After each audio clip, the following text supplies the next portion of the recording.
Hai Nakama Squad, kembali lagi bersama Nakama Aquatics. Sekitar 8 hingga 10 tahun yang lalu, bisa dibilang masa jaya ikan peacock bass. Peacock bass bisa jadi ikan yang eksklusif buat penghobi di Indonesia. Jelas, banyak yang terkesan karena ikan ini punya warna yang sangat mencolok dan mental yang ganas buat seekor ikan predator. Kehadiran ikan yang biasa disingkat dengan nama pibas ini langsung meruntuhkan minat orang untuk memelihara lohan. Karena pibas menawarkan sesuatu yang baru. Sebagai ikan baru, otomatis dulu harga peacock bass tinggi banget. Kenapa? Ya karena eksklusivitas. Eksklusivitas ini mempengaruhi harga ikan di pasaran. Ikan-ikan yang bisa menyedot minat besar dan stoknya masih terbatas di pasaran akan selalu dihargai tinggi. Bibas juga pernah jadi ikan yang masuk dalam kategori itu. Namun, fase bulan madu buat ikan siklit ini sudah berakhir.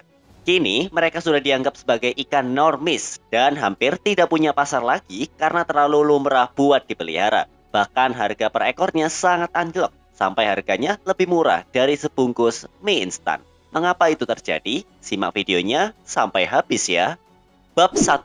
Kita semua pernah mencintai peacock bass. Sekitar tahun 2015, peacock bass harum namanya di dunia ikan hias lokal. Bukan tanpa alasan, kehadiran mereka yang terbilang baru menyedot animo besar para penghobi untuk memelihara mereka. Pibas punya spek yang tidak dimiliki oleh ikan predator hias lain, bahkan ikan lohan. Pibas punya warna yang bagus, hijau menyala dengan motif menarik berbentuk kayak mata di badannya. Selain warna hijau, beberapa jenis peacock bass juga punya warna lain di badannya seperti kuning, oranye, bahkan merah. Modal awal buat jadi ikan hias bisa dicintai banyak orang udah dimiliki sama Pibas, yaitu dari faktor warna. Buat jadi ikan hias predator sejati, Pibas mesti punya mental galak dan nafsu makan yang besar. Apakah mereka memilikinya? Tentu saja. Peacock bass bisa termasuk ikan yang galak dan rakus makanannya. Nah, mereka adalah pemburu yang siap melahap apapun yang lebih kecil untuk masuk ke dalam mulut mereka, yang besar dengan sekali membuka mulut. Bibas bukanlah ikan yang memiliki gigi tajam, jadi mereka tidak memotong dan membelah mangsanya. Bibas lebih suka menelan mangsanya secara utuh.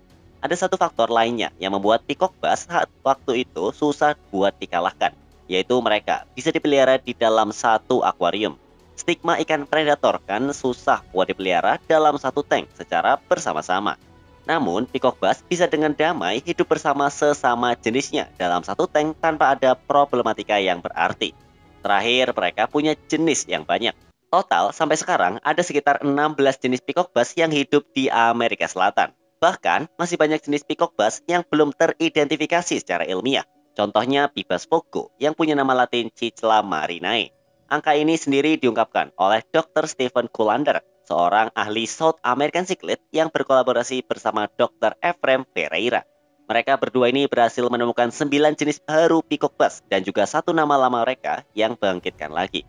Nah, sebelum jadi 16 jenis, hanya ada 5 ikan peacock bass yang diidentifikasi sebagai peacock bass. Mereka adalah Cicla temensis, Cicla orinokensis, Cicla monoculus, Cicla ocellaris, dan Cicla intermedia.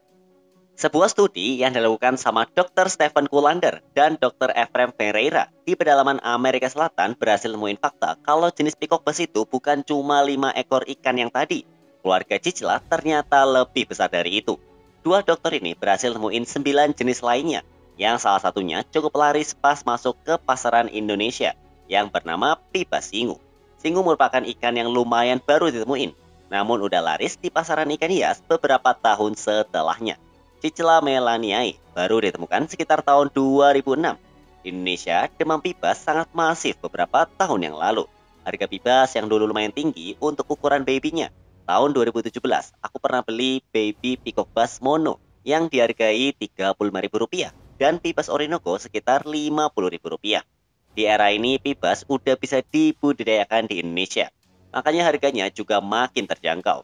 Sebelum itu harganya memang lebih tinggi, apalagi pas yang beredar di sini malah kebanyakan didominasi ikan-ikan tangkapan alam. Ikan asal Amerika Selatan memang terkenal mahal banget harganya, karena ongkos kirim dan jaraknya jauh banget dari Indonesia. Tapi semua animo yang dulu pernah dirasakan oleh peacock bass lama-lama terasa semakin menipis. Ikan yang cantik ini sudah tidak terlihat sekeren dulu lagi. Bahkan saat ini harganya turun drastis. Saking mirisnya, harga seekor peacock bass tidak lebih mahal dari sebungkus mie instan. Mengapa bisa begitu? Bab 2. Kejamnya anjloknya harga Peacock Bass. Minggu lalu, Giovanni Swendi membagikan kabar yang cukup menarik. Dalam unggahan akun Instagram pribadinya, Bang Gio membagikan sebuah screenshot dari postingan di Facebook, di mana ada seorang seller Peacock Bass yang menjual anakan Peacock Bass miliknya, yang diketahui berjenis Peacock Bass monoculus atau mono. Dalam postingan jualan ini, si seller mau menjual anakan Peacock Bass mono yang berukuran 2 hingga 3 cm, yang jumlahnya ada 1000 ekor. Per ekornya, dia cuma jual seharga Rp1.000. Bayangin, ada ikan hias yang harganya cuma 1.000 perak saja. Angka ini sungguh menyedihkan, karena tidak seharusnya Peacock Bass dijual dengan harga segitu murah. Dan lagi pula, postingan menyebutkan harga kayak gini memberi kemungkinan harga ikannya bakal makin jatuh lagi. Kenapa? Karena penghobi jadi tahu harga modal dari breedernya berapa.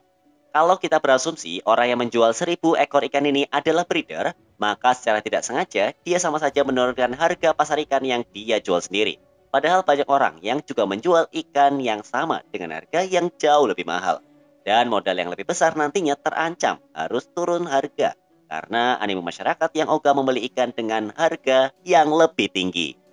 Bang Gio dengan candaan khasnya menyebut beliau tidak akan kaget kalau lama-lama Pibas bisa jadi ikan konsumsi, bukan lagi ikan hias. Dengan harga anakan yang segitu murah, nggak heran stigma ini bisa muncul. Dengan Rp100.000, kamu bisa punya 100 ekor anakan Peacock Bass. Bayangkan, sebegitu murahnya harga ikan ini. Ikan konsumsi kebanyakan dijual berdasarkan berat daripada jumlah ikan. Bukan nggak mungkin lama-lama Peacock Bass bakal bernasib sama kalau misal stok di pasaran banyak. Namun, animo masyarakat jadi semakin menipis. Di Malaysia, Peacock Bass juga udah sering dijadikan ikan konsumsi. Faktor terbesarnya karena ikan ini sudah jadi ikan lokal di sana, alias udah jadi ikan invasif yang hidup di perairan tawar Malaysia. Warga sana memakai cara yang tepat untuk memanfaatkan bencana sekaligus rezeki ini. Kalau dilihat dari segi konservasi, eksistensi Peacock Bass di Malaysia memang jadi mimpi buruk bagi alam.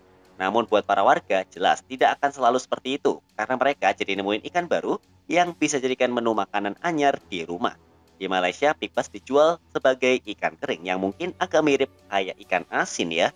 Aku sih belum nyobain, mungkin kalau ada yang dari Malaysia bisa banget nih buat nitip. Penasaran juga kan gimana rasanya makan Peacock Bass?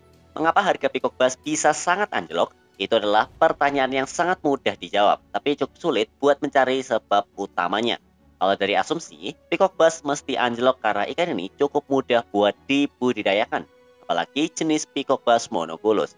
Dilansir dari sebuah artikel di thegreatamazon.com.au, nah sepasang Peacock Bass bisa kawin sebanyak 2 kali sebulan atau paling lama 1 kali dalam 2 bulan, tergantung dari kondisi di mana mereka tinggal.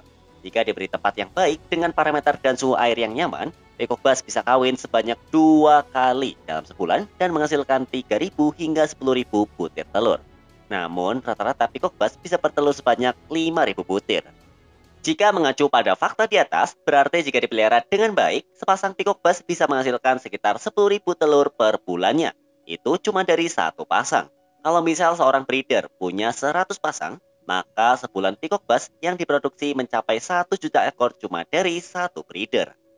1 juta ekor ini apakah bakal dibeli semua sama penghobi? Ya tentu tidak. Apalagi kalau misal harga ikan masih tinggi tapi animonya biasa saja. Otomatis breeder akan sulit mengeluarkan ikannya dan beresiko akan merugi kalau tidak langsung dijual. Maka dari itu banyak breeder yang memilih jalan mudah, yaitu menjualnya dengan harga murah. Kalau dalam sebulan, satu breeder besar ini bisa menjual 1 juta ekor dengan harga per ekor paling minimal Rp1.000. Nah, maka dia udah dapat 1 miliar rupiah. Itu omset perkiraan ya. Nah, karena aku juga tahu yang namanya budidaya ikan, ya tidak akan dapat seperti angka persis yang dimiliki. Karena bisa saja ada yang mati. Namun dengan menjual Rp1.000 saja, seorang breeder yang punya 100 pasang Pibas bisa mendapatkan uang minimal ratusan juta rupiah per bulannya. Masih sangat untung. Salahnya di sini adalah breeder Facebook ini membuka harganya ke khalayak. Padahal harusnya harga dari breeder ke reseller sifatnya sensitif dan konfidensial. Nah, karena jika penghobi tahu harga modalnya berapa, mereka pasti ogah buat membeli Peacock Bass yang di markup dari harga modalnya. Harga sesuatu yang stabil di pasaran pasti tidak akan kamu ketahui harga modalnya. Misal harga handphone merek A di toko HP, kamu gak akan tahu harga modalnya berapa. Kalau misal harga handphone ini 5 juta rupiah dan taunya harga modelnya cuma 3 juta rupiah, maka kamu tahu si penjual dapat untung yang lumayan besar. Value HP ini jadi jatuh karena kamu jadi tahu harga aslinya cuma 3 juta. Dengan fakta ini, kamu pasti akan muter otak dan mencari seller lain yang menjual lebih murah. Hal inilah yang menjadikan Peacock Bass sudah jatuh harganya. Jatuh juga minat pembelinya. Bab 3. Apa efek buruk dari anjloknya harga Peacock Bass? Efek yang paling buruk dari fenomena ini adalah value Peacock Bass di mata masyarakat yang semakin menghilang sebagai ikan hias. Walau ini agak hiperbola, tapi melihat fakta harga ikan ini yang sebegitu murahnya, maka bisa aja warga menganggap Peacock Bass udah di level gurame, mujair, nila, dan ikan mas yang mudah didapat dan bisa dikonsumsi. Apa keburukan yang bisa terjadi dari hal di atas? Ya, Peacock Bass bisa saja dilepas ke alam liar, sama dengan ikan mas, gurame, mujair, dan nila. Dalam daftar ini, hanya gurame yang berstatus sebagai ikan lokal. Selebihnya adalah ikan pendatang. Karena value-nya berkurang, orang jadi tidak akan terlalu ngerasa sayang buat ngebuang Peacock Bass ke sungai terdekat. Kalau mereka seumpama tidak bisa lagi memeliharanya. Karena murah, para oknum ini jadi tidak terlalu khawatir karena nantinya bisa beli lagi. Kalau sudah begini, bisa gawat jadinya. Karena Peacock Bass bukanlah ikan baik-baik. Mereka adalah ikan predator yang siap menghabisi semua jenis ikan yang sanggup mereka telan. Ikan endemik Indonesia yang sekarang sudah makin terpinggirkan. Karena eksistensi para pendatang bisa jadi makin merana. Karena ada Peacock Bass yang lepas ke sungai lokal. Nyatanya, ketakutan ini sudah jadi sebuah kenyataan. Di Danau Sunter, Jakarta, udah ada orang yang berhasil menangkap Peacock Bass. Sejak 2 tahun lalu, sekitar tahun 2020-an, udah ada orang yang mancing ikan ini di Danau Sunter. Nah, pemilik akun YouTuber bernama Den Mancing dapetin seekor ikan Peacock Bass di danau yang letaknya di daerah Jakarta Utara. Peacock Bass memang sudah jadi ikan yang lumrah ditemukan di sana. Berdasarkan dari kesaksian para pemancing, mereka malah suka banget kalau dapetin ikan ini karena tarikannya luar biasa kuat. Sensasi inilah yang bikin para pemancing di seluruh dunia mengincar Peacock Bass sebagai ikan yang harus mereka taklukkan. Melihat fakta bahwa Peacock Bass sudah bisa ditemukan di alam liar, maka semakin rusak pula image ikan ini di pasaran. Ngapain beli mahal-mahal? Orang bapak-bapak mancing sore-sore pakai umpan cacing aja udah bisa dapetin ikan ini. Tapi namanya hobi tidak akan bisa dihalangi oleh persepsi. Nyatanya masih ada juga yang menggilai ikan ini dan rela membelinya dengan harga mahal. Salah satu ikan Peacock Bass yang paling mahal adalah Peacock Bass Fogo, yang seekornya bisa mencapai 15 juta rupiah harganya. Peacock Bass Fogo bisa jadi tembok terakhir agar Peacock Bass masih dilihat secara value oleh para penghobi. Menurutku walau Peacock Bass Mono sangat anjlok harganya dan malah udah bisa ditemukan di alam liar, namun hal ini tidak akan berpengaruh banyak ke Peacock Bass lainnya. Karena Peacock Bass jenisnya ada banyak. Mungkin Peacock Bass masih bisa dijual dengan harga yang nilainya maksimal, namun tersisa jenis tertentu saja. Secara tampilan, sulit untuk ngemurahin ikan ini karena memang bentuknya bagus banget kalau sudah dewasa. Bahkan ikan jenis mono yang sudah bermutasi jadi final form juga punya tampilan kayak ikan yang harganya jutaan rupiah. Kesalahan paling mendasar dari kiprah Peacock Bass di Indonesia adalah tidak punya kontes. Selain kontes bisa membawa banyak penghobi awam untuk tertarik pelihara ikan ini, kontes juga bisa memberi sebuah standar kualitas yang bisa dipakai seller dalam memperhitungkan harga ikannya dalam berdagang.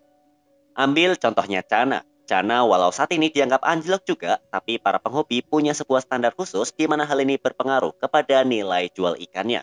Contoh, Cana Maru yang keren harus punya warna bagus, bentuk badan bagus, mental bagus, dan bunga yang bagus. Bunga adalah motif berwarna putih yang ada di tubuh Cana Maru. Standar ini kebanyakan diambil dari penilaian kontes. Maka dari itu, tidak adanya kontes buat Peacock Bass malah jadi sebuah bumerang sendiri buat pengawal mereka yang sangat berpengaruh terhadap harga jualnya. Bab 4. Kesimpulan. Dengan semakin murahnya harga Peacock Bass dan fakta bahwa ikan ini udah ada di alam liar Indonesia, maka tugas kita juga untuk menghentikan dan memberitahu mereka. Bisa saja pelaku yang melepas ikannya adalah kerabat, teman, atau anggota keluarga kamu. Alarm kita sudah terlalu banyak didatangi pendatang. Akibatnya ikan lokal semakin merana nasibnya.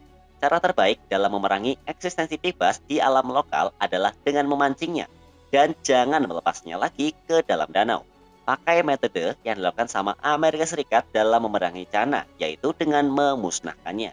Jadi kalau kamu dapat Peacock Bass, jangan lepas lagi ke danau, bawa pulang saja. Jangan sampai ikan itu kembali ke danau dan bisa berkembang biak lebih banyak lagi. Tidak usah kasihan, karena sejatinya keberadaan ikan ini bisa mengancam nasib ikan endemik yang harusnya lebih dilindungi. Kalau menurut kamu bagaimana? Tulis di kolom komentar ya. Sampai jumpa di video-video Nakama Aquatics selanjutnya.